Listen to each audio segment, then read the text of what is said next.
Today's poem takes a look at the issue of abortion. I understand that the issue is a hot button for just about everyone, but I'm hoping here to create openness. My attempt is to edify humanity by addressing important concerns about our views on human rights and value. I'm not inciting condemnation, but inviting to participation and dialogue. Before delving into the poem, I'd like to provide you with a little background on my heart and my thoughts. For as accurate as people try to get the issue of human rights, it seems that even the best activists always leave some group out of the discussion. Conservatives in the United States tend to focus their advocacy on citizens who they feel are law-abiding, or on certain moral and religious groups.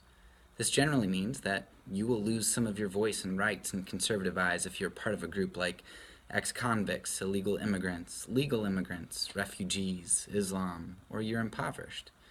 Your situation represents differing morals and or irresponsible choices, since in conservative eyes, one's situation is always reflective of their work ethic and moral compass. To conservatives, one's situation is almost always indicative of their moral choice. That means conservatives feel that they can forego love to individuals in these aforementioned groups. While conservatives may say they love everyone, James might have something different to say to those whose words are not accompanied by actions. At the same time, the liberals tend to take up the banner of the historically downtrodden. Liberals understand that there is more to one's situation than personal choice. They understand that there are often all kinds of constraints placed upon individuals within their society. And even where personal choice is the main component in making a horrible decision, liberals tend to understand that people can make mistakes.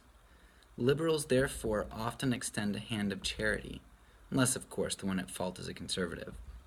However, liberals focus so much on the historically downtrodden that they are willing to themselves trot on groups who would dare to impinge on the progress of the historically marginalized. As a prime example, women, a historically marginalized and currently marginalized group, cannot have a fetus get in the way of their progress.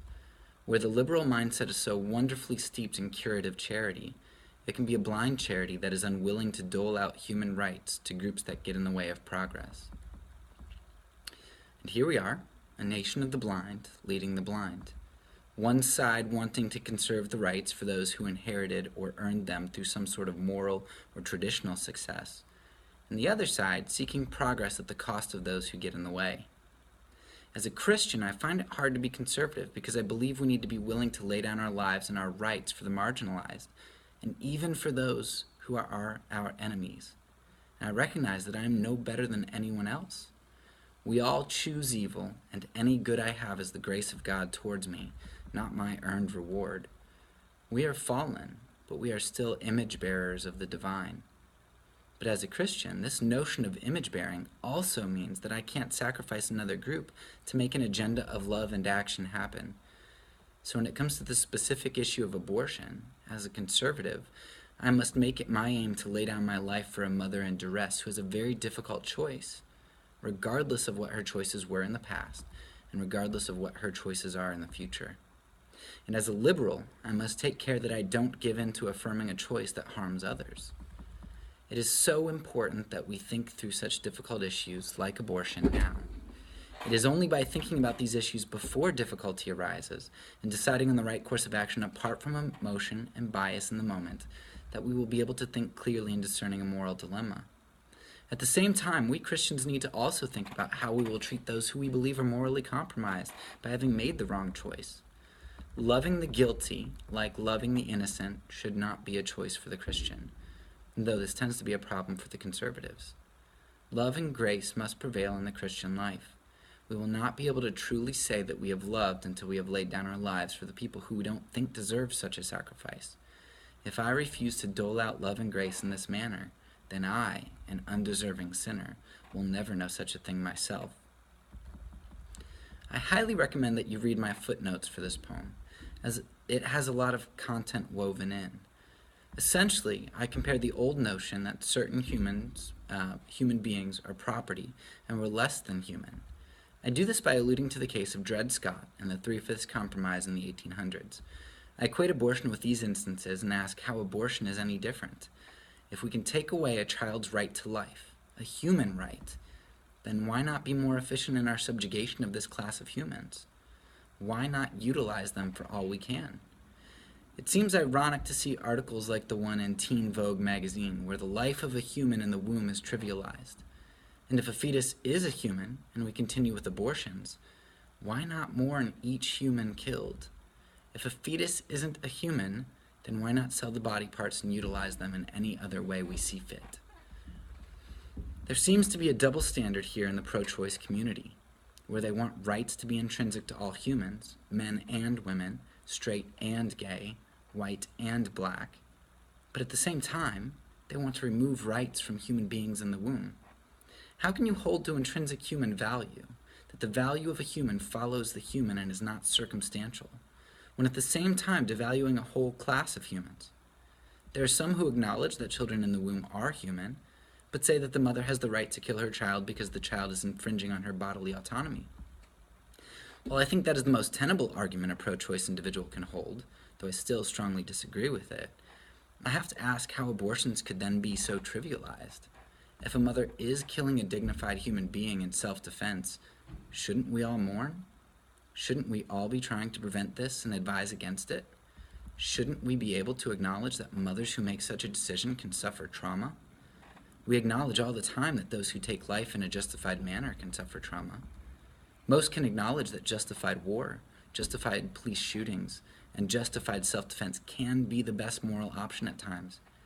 Yet we can still mourn the horror at the destruction of life in these situations, and acknowledge how those who have chosen to take life are permanently marred. We recognize that brandishing steel against another human being should be done in only the most dire of circumstances, and only when one's life is feared to be in imminent danger. And when we feel a life must be taken for the preservation of the innocent's life, we still acknowledge the sad fact that a life was taken. Yet when the scalpel is brandished against a child in the womb, or when we release chemicals to destroy the child, not only is this loss of life not mourned and the atrocious manner of its destruction not deemed appalling, it is celebrated as progress. When we consider that most children killed in abortions were not an imminent threat to their mothers' lives, this travesty of taking a human life is magnified even more. We are told that there is no need for remorse. If I am to say that such a thing as remorse and sorrow is good in this circumstance, I must be anti-woman. But whether abortion is right or not, if a child in the womb is human, how can the burden of 60 million lives not weigh on our society's souls?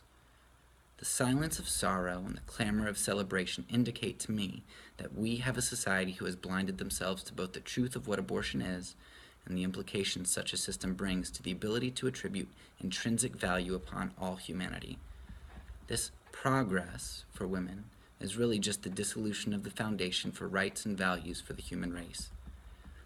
If a child in the womb is a human, and human rights are intrinsic, then you should mourn the aborted child and work to counsel against and prevent future abortions in most cases, even if you believe abortion can be the best choice at times.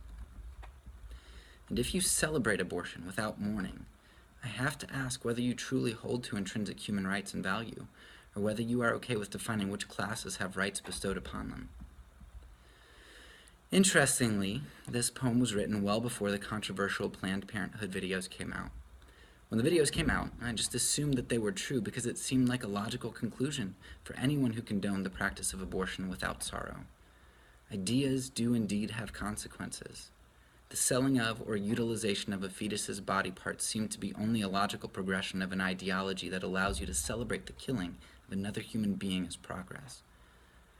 Miss Yuri's compromise, then, seeks to parallel the running travesty in our country, humans as property. It simply attempts to show some of the inconsistencies with the majority of pro-choice thought. We know that a fetus is a human being, so with what rationale can we diminish one's human rights? Can one be a percentage of a human? Can any human be another's property? I don't here explore and rebut the violinist argument for abortion, but rather seek to undercut the major base of most pro-choice individuals, which is that simply being human doesn't confer full human rights. I want to say that in this poem, I in no way intend to condemn women who have made the difficult choice to have an abortion. While I believe that it is an objectively wrong choice, I also know that I have made wrong choices, and I would have made the same choice as anyone else did given their circumstances. My goal is not condemnation, but clarity. Let's take an honest look at where some of our thoughts and actions lead us, and see if we're willing to be consistent. In the end, I hope you will agree with me that human rights are ubiquitous and intrinsic. Wherever a human is, and wherever a human goes, rights go with them, regardless of gender, age, ability, sexuality. Rights are not dependent upon an individual's size, location, development, or some government's outside determination. They are objective and inalienable. So here it is, Miss Yuri's compromise.